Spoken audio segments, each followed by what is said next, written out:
Guys, it's Nurse Desi. I'm back with another video. If you guys are new to my channel, let me introduce myself. My name is Destiny. I'm a 23-year-old registered nurse. I currently work at a medical surgical ICU and I'm a new grad. I graduated from nursing school in December of 2023 and I started working as a nurse in February of this year. And your girl is in her last week of orientation. Y'all, I'm so excited, y'all. I'm so excited. So if you guys are ready for new vlogs, working off orientation, how to navigate being a new nurse, then subscribe to my channel. And y'all gonna love this vlog. So I will talk to y'all in the next guys. So today is June 19th. Happy Juneteenth to my people, y'all. I can't believe they got me working on Juneteenth, but your girl is starting her 3-day stretch and this is my last week on orientation. So I'm working today, tomorrow, and Friday. And then after that, when I come back, your girl will be off of orientation. So I am so excited, y'all.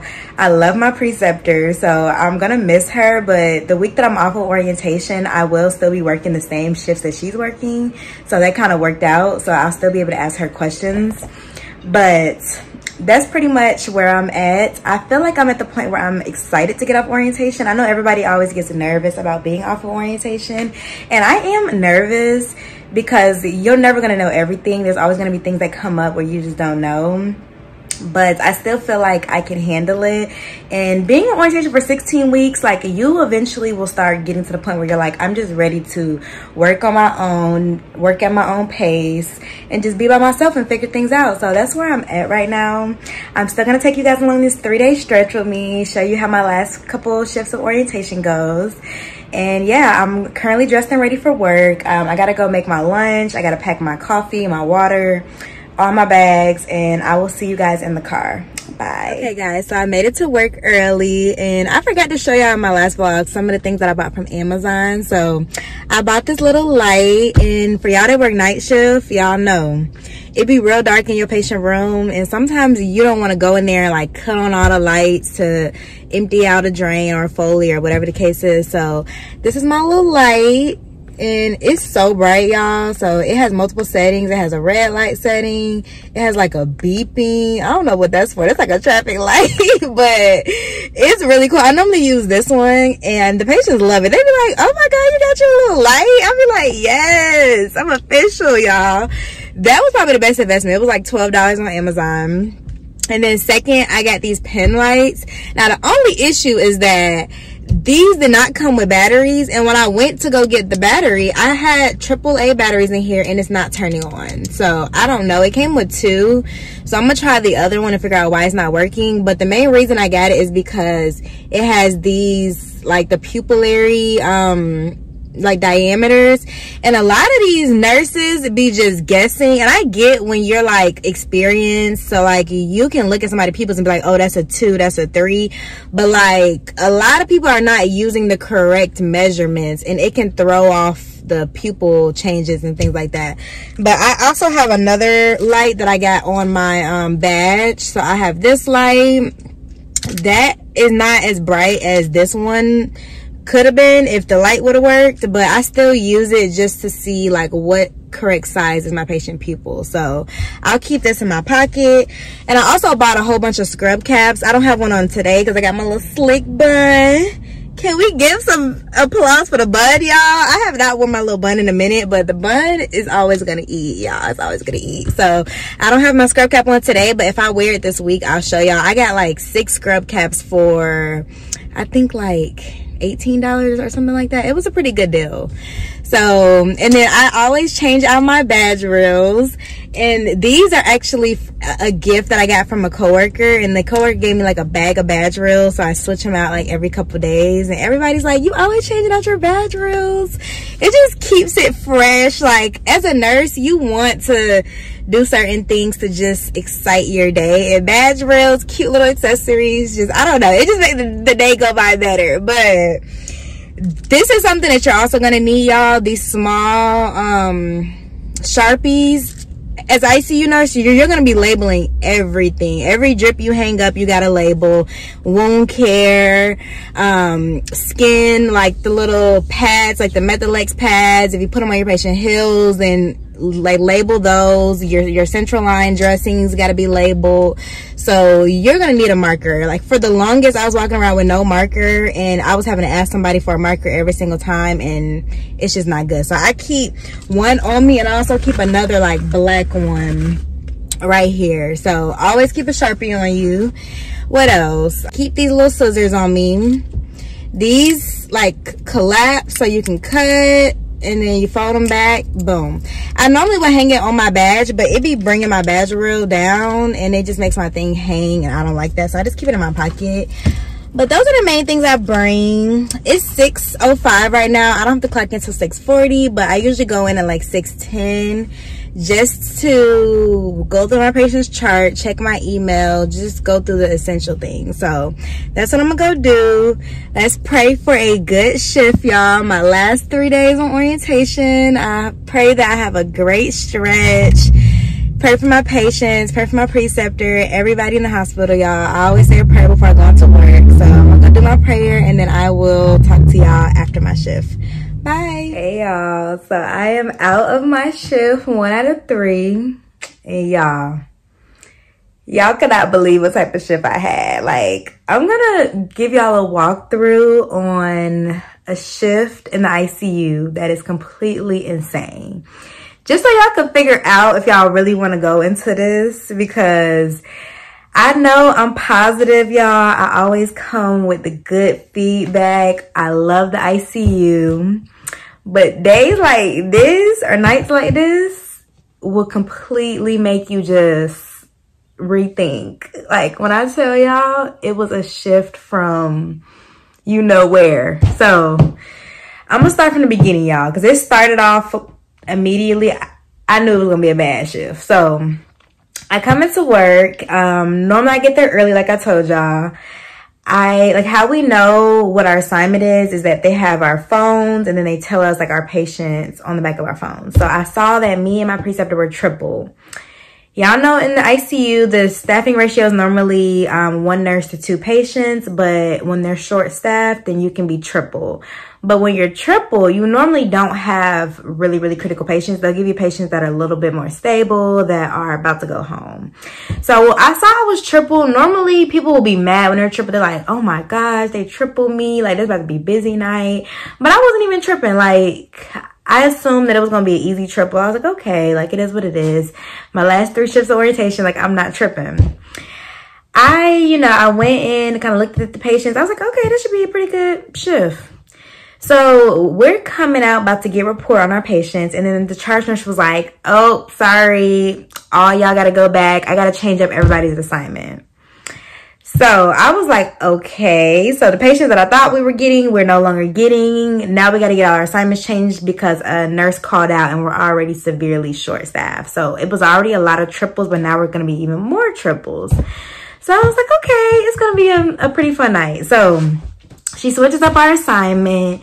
She gives us 2 patients, and then she said we are open to admit, and we have a sick patient on the way from another ICU. So my hospital, we do have a cardiovascular ICU, neuro ICU, and then we're the med-surg ICU. So if a patient has a primarily cardiac disease, they'll go to CV. If they have mainly of a neuro problem, they'll go to neuro.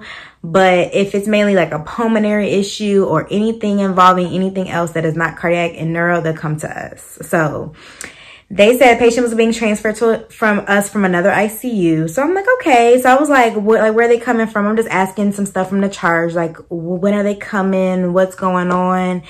And as I'm talking to the charge, I hear Code Blue go off on the intercom. And like, I'm like, okay, somebody's coding. I'm listening. And the charge was like, oh, that's y'all patient. That's the patient y'all are about to get. I was like, hold on. Wait.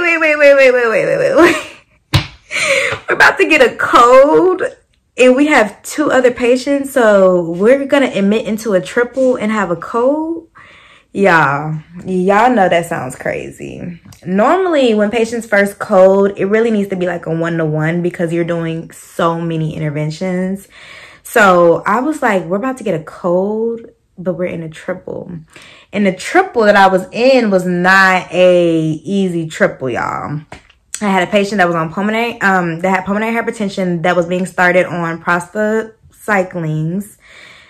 And that is already another thing of itself. I already told you about that. Medicine is very high risk. If anything happens, the patient can have rebound pulmonary hypertension, all that. So then I have another patient that has an extensive lung history, not doing well, kind of septic, major wounds, just a lot going on. So I was like, okay, so we're getting updates from the other ICU on when this patient's going to come down. And since the patient was actively bleeding, the patient that was coding was getting massively transfused at the other ICU, and then they were going to have to take that patient down to IR. So IR is where they usually would take patients down. If a patient has a bleed, then it's like, it's radiology, but they are able to stop a bleed if a patient is having like an active bleed. So they can go into like an artery and burn it or whatever. I can't even tell y'all about it because I'm so tired, but they can go in and stop an active bleed. So they will send patients there if we don't know exactly where they're bleeding at, but they're having some major bleed. They'll send patients to IR first. But in IR, you have to have an ICU nurse to come manage the drip. So IR calls and they're like, I need an ICU nurse to come manage the drips for the patient. But we're triple, so how are we gonna go down there? But there's no other staff. So my preceptor had to go down to IR where I stay back and take care of the other patients. But since I'm about to get off orientation, it wasn't that big of a deal. I'm like, okay, you go down, handle our patient, and then I'll take care of these two. Like, no biggie. Y'all. So my patient that was, you know, more on the stable side, and this is what I be saying, y'all, ICU patients are not stable. They're never stable. Even when they're about to get transferred to the floor, they're never stable. So my stabler patient, she said she wanted to go up to the commode. She got to use the bathroom. I'm like, okay, cool. Like, she had been getting up, doing fine. Get the patient up to the commode, and she's sitting there, she's chilling, trying to use the bathroom.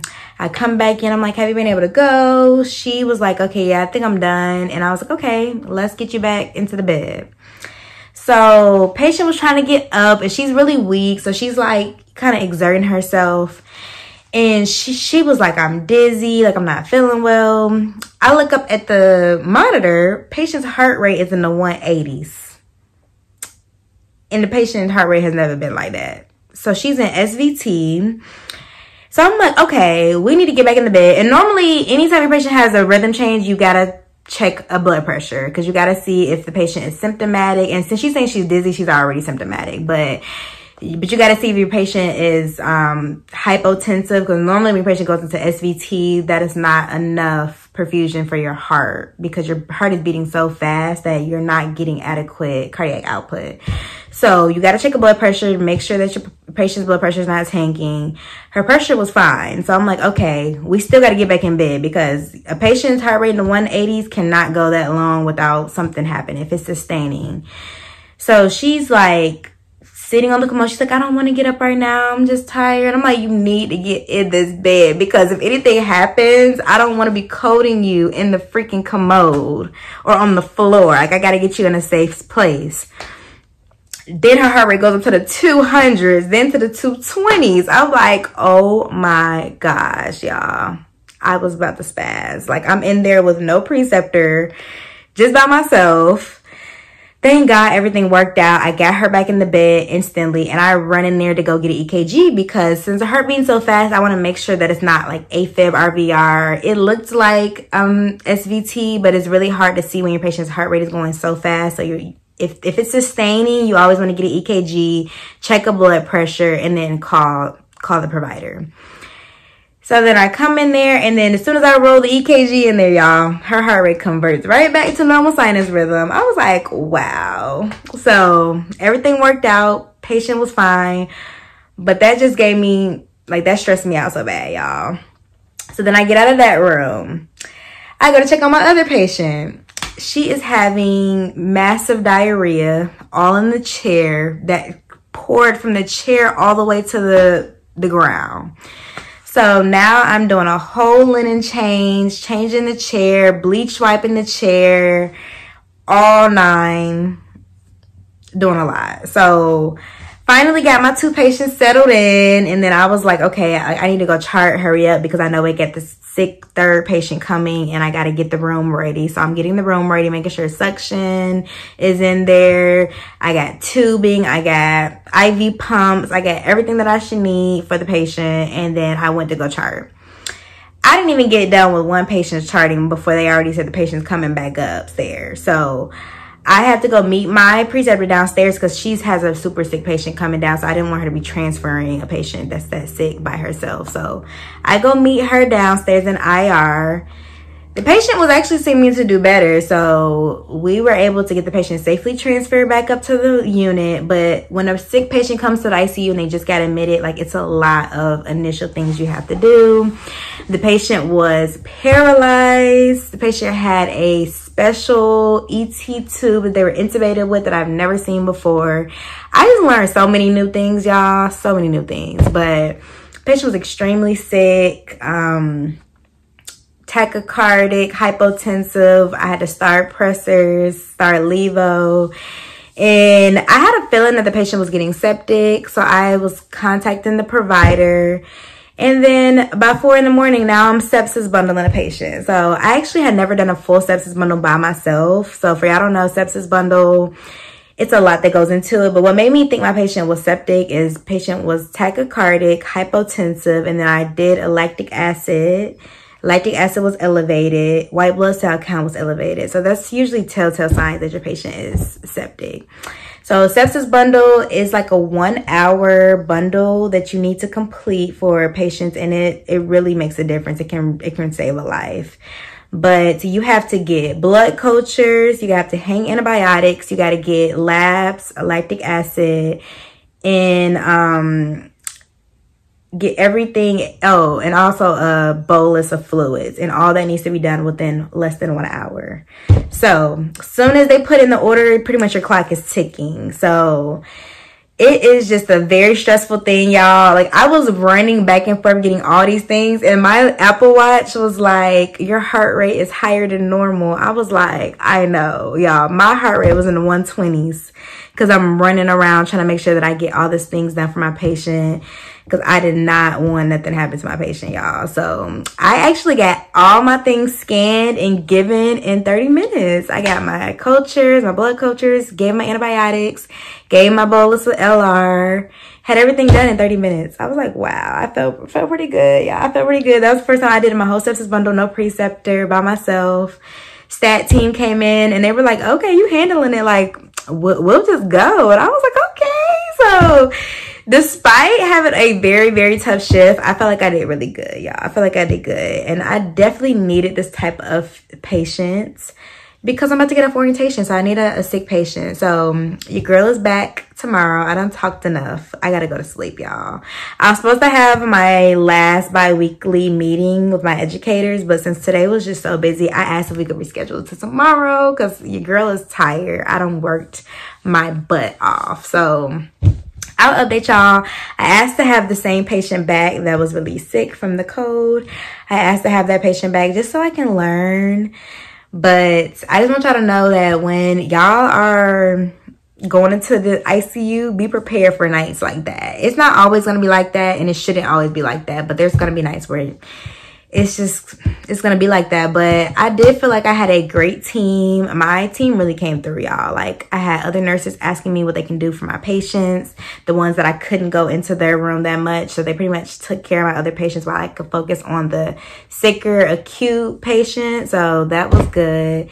And sometimes you just got to take things day by day. Don't overload yourself with tasks. Just do things one at a time.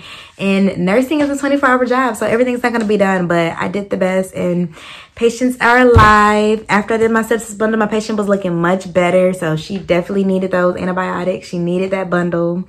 So I felt good. I feel like I saved her life. So I will talk to y'all later. Bye, y'all. So it is June 20th, and your girl's on the way to shift 2 out of 3. Y'all, when I tell y'all I'm so freaking tired, like, after yesterday, I just can't, y'all. I can't take it. It took me so long to fall asleep because I was so overstimulated. And normally I go right to sleep after night shift. But I was so overstimulated, y'all. My heart rate was beating so fast. I was doing so much last night. I just could not. So we're praying for a better shift, y'all. Let's hope everything goes good. Let's hope we're not triple. Let's start with there. But let's hope everything goes good. I'm excited to see how my patient is doing. I did request to have my patient back because I was in her room all night and I want to see the update. I want to see if things worked out. So I will update y'all later. Talk to y'all when I get to the job. Bye. Hey y'all. So I just got out of shift 2 out of 3.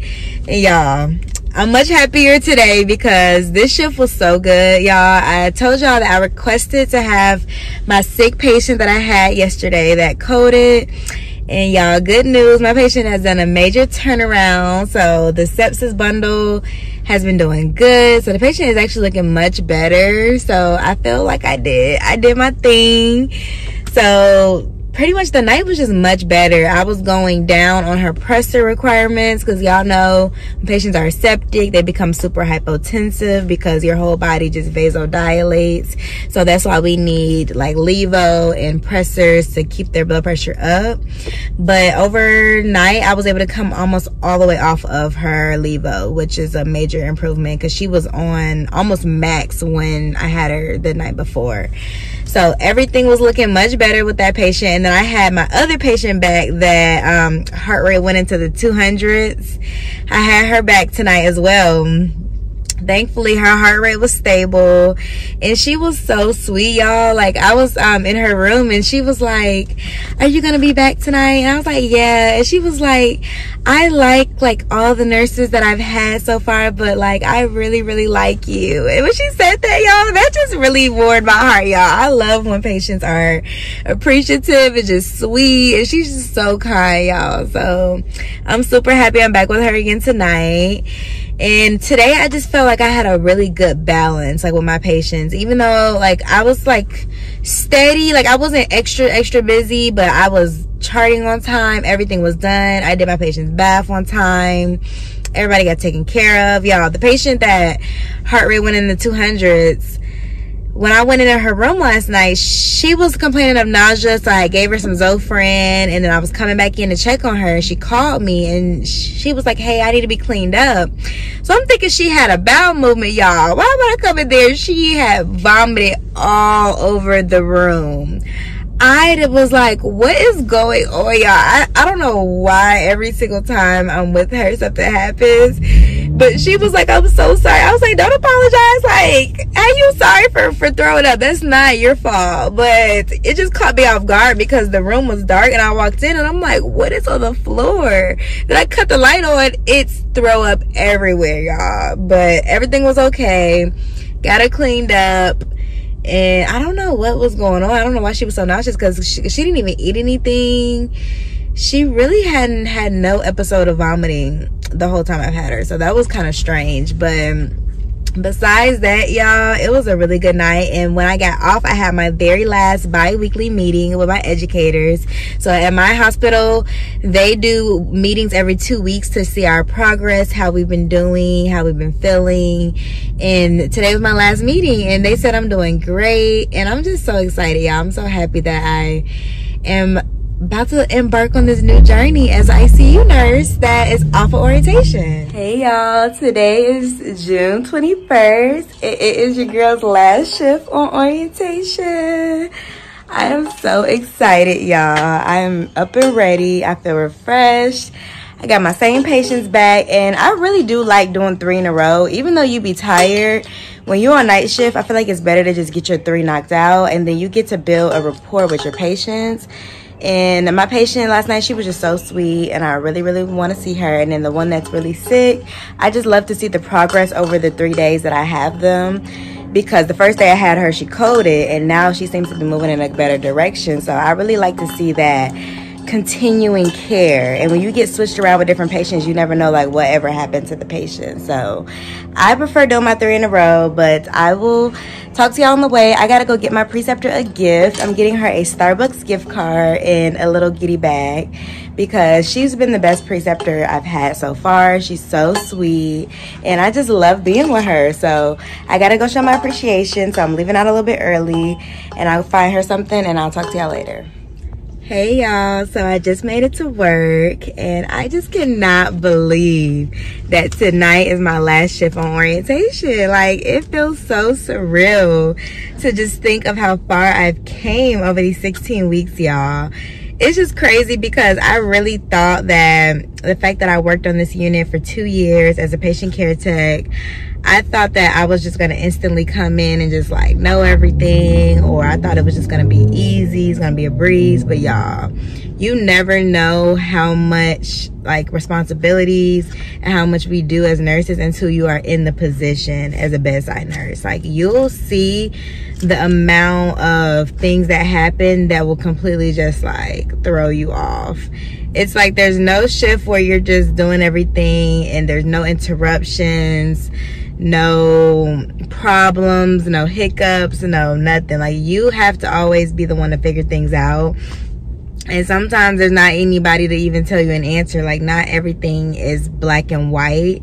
So that's what makes nursing so hard, is that it's really up to your judgment, especially because we're in the ICU. We have way more autonomy than other units. So there's a lot of things that we just have to just try our best. Not everything is like, oh, I'm about to call the doctor, I have to call the doctor. Like, a lot of things is up to us to just try to troubleshoot things, figure things out, and then the last resort is usually calling the doctor. So that's what really puts your mind to the test, because you're like, I have to figure this out. What am I gonna do? It's a lot of critical thinking skills, y'all, and it's crazy that I've came to this point. But your girl is ready, y'all. So I did stop and get my preceptor a cute little gift because she has been amazing. I got her a thank you card. I got her a Starbucks gift card. And I got her favorite candy. Y'all, she be eating this every night. So I hope she likes it.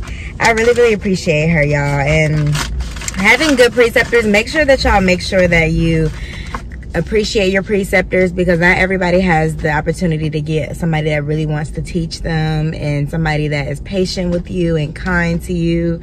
So you definitely want to thank those preceptors. So I'm just so excited, y'all. I was talking to my educator and she was just like, you're at the point where you're never going to learn everything, but if you don't know something, you know the resources to find the answer. So I feel like I'm confident in that, because there's going to be something that comes into the ICU every day that you've never seen, but you just have to find the resources, find the help, and you'll figure it out along the way. So that's my encouragement, y'all. When I get off of orientation, I'll update y'all. Of course, I'm going to do a vlog of like the first week off of orientation, and I'm pretty sure my advice is going to be different when I don't have any person right next to me kind of helping me, guide me to the answers.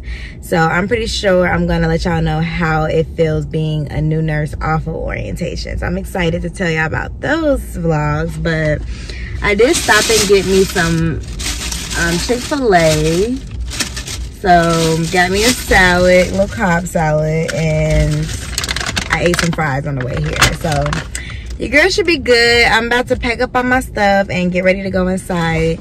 Oh, and I forgot to tell y'all too, one of my coworkers, she was like offering to give us free shirts and stuff. So I said, yes, ma'am, I will definitely take a free shirt. So she left me a free shirt. So I'm going to pick up my shirt.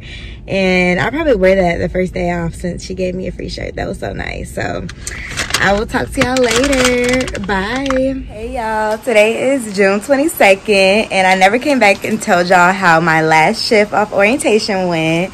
But y'all, it went amazing. So they ended up switching up my assignment. So the patient that I had that coded, she actually was getting better. So they switched me up and gave me a very, very sick heart patient. So I ended up switching over to a sicker patient. That patient was also in septic shock and on CRRT, which is a continuous dialysis machine.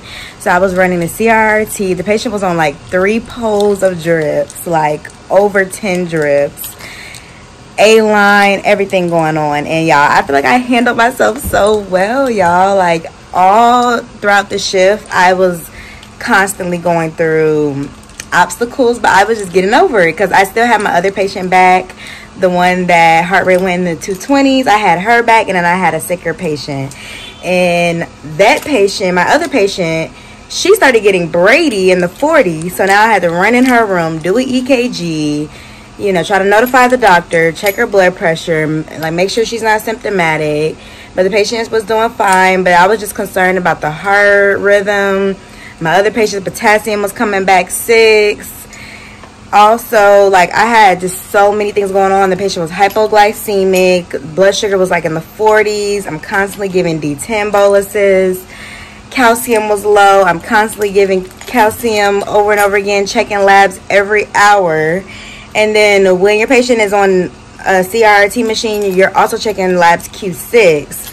So it was just so much, y'all. It was so much going on, but I did everything. And then I had my charting done on time. And then it was so crazy because the nurse that I gave report to on day shift was the nurse that trained me on day shift. So it was such a full cycle moment, y'all.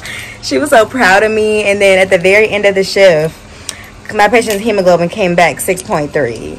But the good nurse that I am, I went, picked up the blood, and gave the blood for the day shift nurse because she had a busy assignment. Both of her patients had needed blood at the same exact time.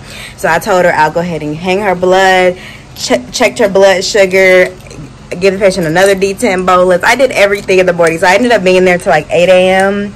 So I was exhausted by the time I got off work. I did not come back to y'all, but y'all, it's the same night. I went home, took a nap, and now I am going out with my bestie to celebrate me being off of orientation. So I'll bring y'all to the celebration, and then we're going to end this vlog out tonight. So let's go get some tacos, and let's go vibe and celebrate your girl being off of nurse orientation. Yes!